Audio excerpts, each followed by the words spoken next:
Yo mga idol, kamusta? Sports Talk PH nga pala.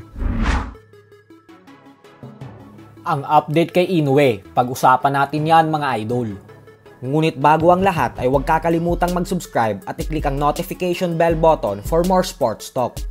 So alam nga po nating lahat na puspusan na ang paghahanda ng current undisputed super bantamweight world champion Japanese monster na Naoya Inoue nang dahil sa kanyang paparating na laban kontra sa undefeated mandatory challenger Sam Goodman na siyang nakatakdang ganapin sa December 24 sa mismong baluarte ni Inoue sa bansang Japan.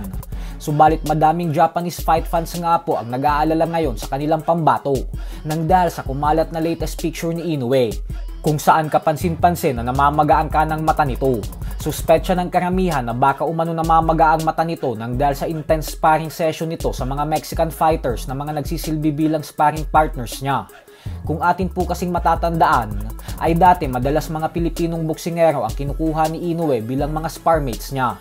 Subalit ayon kay Inoue ay kabisado niya na daw ang mga galaw ng mga Pinoy boxers at wala na siyang nakukuhang panibagong mga teknik sa mga Pinoy, dahilan kung bakit mga Meksikano naman daw ang kinukuha niya ngayon.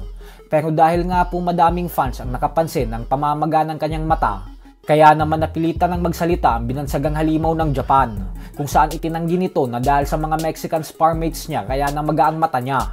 At bagkus wala naman daw siyang problema sa mata niya, kaya naman wala daw dapat ipag-alala ang kanyang mga tagahanga.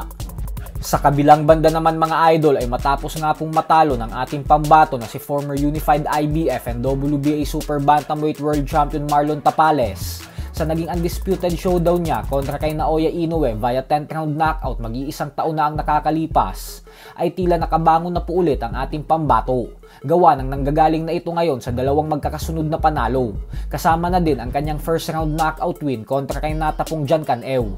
Subalit hanggang ngayon nga po ay puspusan pa din talaga ang pagpapakondisyon at pag-e-ensayo ni Tapales.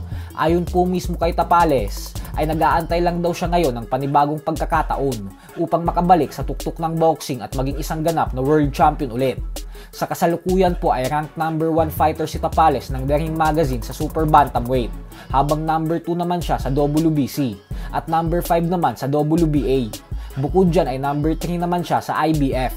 Dahil sa matataas na ranggo ni Tapales ngayon sa world rankings, kaya naman hindi po talaga malabo na muli siyang mapalaban para sa isang bigating world title fight sa Super Bantamweight Division sa lalong madaling panahon. Basta manatili lang siyang aktibo at magtuloy-tuloy ang kanyang mga panalo sa mga darating niyang laban.